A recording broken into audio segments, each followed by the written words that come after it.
e falar. Michele? Obá vem primeiro, né? Então, quando a gente faz o curso, ele não só ah, não é só a parte de te ensinar a ser uma pessoa afrocentrada, né? Ele inspira o modo que a gente vive, a gente muda como pessoa, porque depois que você começa a fazer o curso, você enxerga uma nova pessoa, né? Quando, por exemplo, eu que vi o filme Mulher Rei, eu já vi 2 vezes depois que eu estou fazendo o curso, e cada vez que eu olho, eu quero ver de novo, porque a gente vivencia na prática ali, né? A gente enxerga o que a gente está estudando e aprendendo, desculpe. Isso. Como é que foi a tua relação com o terreiro depois do projeto? O teu terreiro, né? Ai, o meu terreiro é complicado porque eu já conversei contigo sobre isso, né? Mas que nem muitas coisas assim que eu falo pro pai, né? Que ele tem a cabeça muito fechada. Ele quer que eu fique falando para ele, né?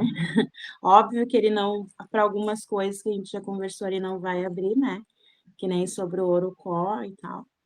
Mas ele não me contesta, assim, né? De achar que eu vou, ai, mudar de axé, ou vou querer levar prática para dentro do terreiro, né? Não isso, mas ele gosta de ouvir muitas coisas que eu Mas ele falo te para ele. incentiva no sentido de Me aprender. incentiva, sim, muito. E a tua relação com o orixá? Ai, eu e minha mãe é surreal, né? O que eu posso falar sobre? Esses conhecimentos teóricos, o que que eles influenciaram na tua relação com o teu orixá? Eu posso te dizer assim que eu não sou uma pessoa beata, né? E mas a minha conexão com ela foi, por exemplo, quando eu ia decidir uma coisa na minha vida, eu nunca perguntei para minha mãe, né, o que que ela dizia sobre. E hoje, quando eu vou decidir uma coisa, eu sempre quero conversar com ela primeiro para saber o que que ela vai me responder, né? Eu sempre tinha a mania de tomar a decisão e depois querer saber o que que o orixá ia me dizer, né? Hoje não. Eu estou muito mais conectada com ela do que antes, né? Axé. Pode falar, mãe Estela.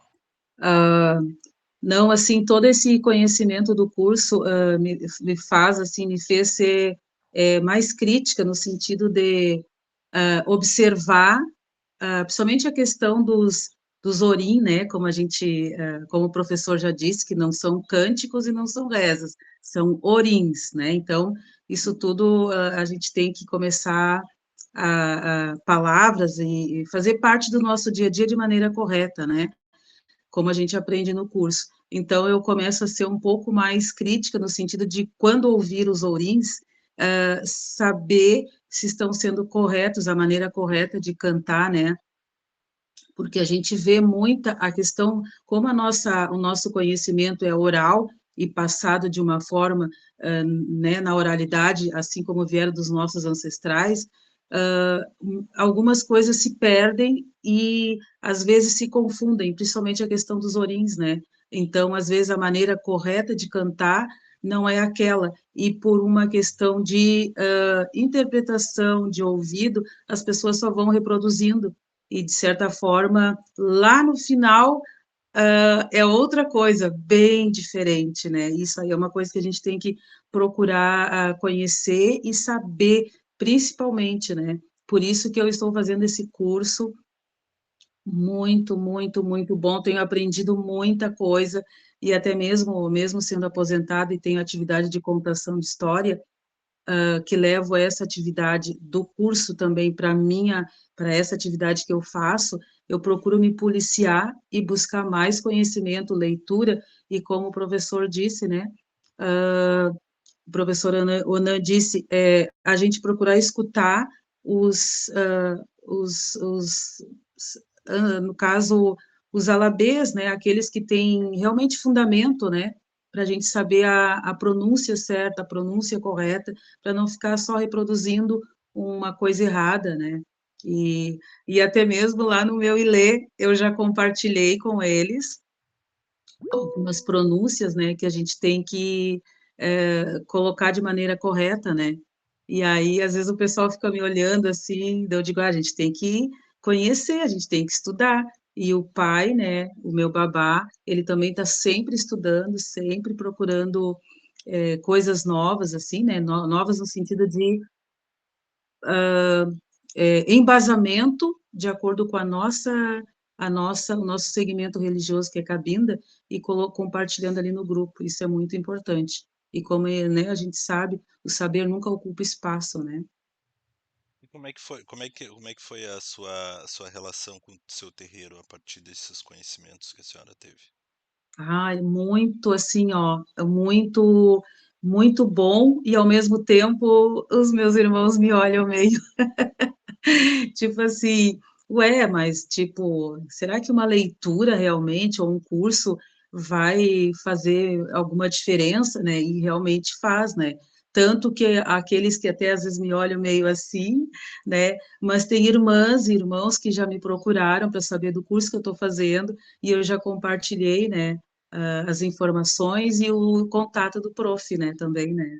E a Então, sua relação com o seu orixá? O que que mudou? olha, a cada vez que eu chego na frente, né, da mãe, assim, lá no Ilê, né, eu converso com ela e fico imaginando toda a nossa ancestralidade, né, tudo que aconteceu, e vejo que hoje eu sou uma pessoa privilegiada, que nós hoje somos privilegiados, né, porque nós temos a informação, temos o conhecimento, e que a minha mãe, né, que a mãe Iemanjá, como ela é o orixá do conhecimento, que traz a questão também da informação que guarda no nosso ori, o quanto é importante a gente saber, conhecer e voltar também quando eu estou na frente, assim, né, pensando em tudo que os meus ancestrais passaram e o quanto para mim é importante